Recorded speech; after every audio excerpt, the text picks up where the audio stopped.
this is the actual truth. If you feel like you lack discipline, if motivation is not getting you there, and the day just keeps on passing by, there's not enough time, and you struggle to follow through consistently. It's almost never about the discipline, motivation, or that there's not enough hours in the day. Almost always it is one of three things that I will be explaining. Now, I worked enough with business owners and entrepreneurs and myself as well to know about this issue quite intimately. How it is that we set out to do a list of tasks throughout the day and we don't seem to get through it. Somewhere around midday or even earlier, we somehow stop and can't get through it. Or in the end of the day, we look backwards and we feel like we've been really busy, but we haven't accomplished what we wanted to accomplish. If you're a person that very often say, I know what I need to do, but I can't follow through consistently. You get these high spikes and then you dip down. How can I overcome it? As much as we go through the day, we also have to be honest about our time. What does that mean? It means that we need to clock ourselves, and also we need to understand what happens in between the tasks, and that's what's the most important. I call it a gap, where we tend to then look at something else to do than the thing that we set out to do. It's a decision gap. If we every single time need to double check what it is that we're doing and make a decision, or we need to do an evaluation of priorities, we give the mind enough time to come up with reasons not to do it, to doubt ourselves, to grab the phone, to reach for anything other than doing the thing that we set out to do.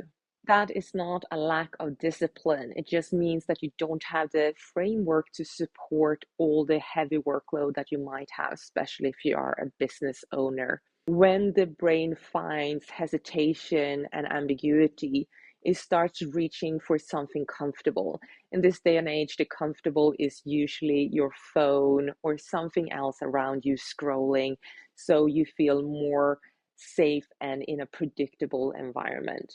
The more accurate you are in your planning, the less freedom you give your brain to actually start that hesitation process and become uncomfortable. So start by planning out your day very, very precise. I'm a big fan of time blockers, but as long as it's very accurate to the time it actually takes to do the tasks. Energy and time audits are amazing for that. Now, understanding the gap is the first step, but the second step is really important. If you don't know how to plan it out, or you're inaccurate in your planning, then the system that I just spoke about is not going to work. Most of my clients come to me because they already tried and tested so many systems and plans, and sooner or later they abandon them, whether it's after a week, a month, or a few months. So they are really trying to establish something that works for them. And this is that we need to understand ourselves and how we work at different times and different feelings.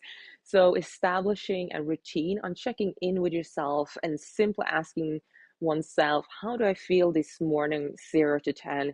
Generally, 10 being amazing, and 0 is I feel awful and I want to bury myself in a pit in the ground. Then you can start asking yourself more precise question, as in how focused do I feel, how motivated do I feel. And once you start understanding how you are in the morning, mid-morning, middle of the day, afternoon, evening, or even before bed, how you're feeling, how focused you are, then you're going to start understanding what your natural rhythms are. It can be different on a Monday to a Friday to a Sunday, and it can be different weeks, months, seasons. So getting that habit in to consistently check in with yourself will make all the difference. Most people does have a pattern. It's about identifying that pattern and then start working with it. So once you started collecting the data consistently, for my clients, they need to do it for the first month of coaching. We record it together, we analyze together to understand the exact patterns. Now, once you have that, you can take the third and final step that will help you immensely. You take your time planning, You know your energy levels, your focus levels, and you plan accordingly. That doesn't mean that it's a cage and you cannot be flexible and move within it. Being very precise in your planning and understanding what level of focus and energy each task demands means that you can start placing the tasks in the correct window or energy and focus. So when I do a task list, I actually split it up into low focus, medium focus, and high focus. So I know straight away that depending on how I am on my scale of 0 to 10, I can pick up the tasks that are really needed for that focus level. The same is that I generally very focused between 9 and 11. That's when I put in the most detailed work that demands most of my focus. Whilst having, for instance, brainstorming sessions or replenishment or otherwise more conversational topics, I try to put in the afternoon. Now, if we have something that's very fixed and committed that doesn't suit this flexible thinking, then I know that this is not matching, let's say, the task or the meeting with my general pattern of energy. So I set myself up through the mindset. I do what needs to be done before, whether that's a cup of coffee or an exercise or a meditation, to bridge that gap that I know that my pattern generally don't allow for.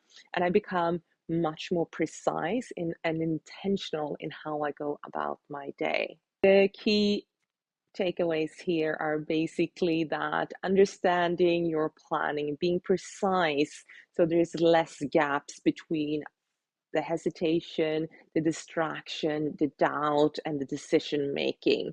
So being very exact with what you need to do is really, really critical. Number two is establishing your energetic pattern. How are you focusing? When are you focusing? Or then when you combine it, you can start making a calendar, a booking, a planner that suits your specific energy pattern. And all of this combined means that you're going to become both dynamic and precise and intention led in what you're creating. If this resonated with you, feel free to book a 30-minute consultation call with me.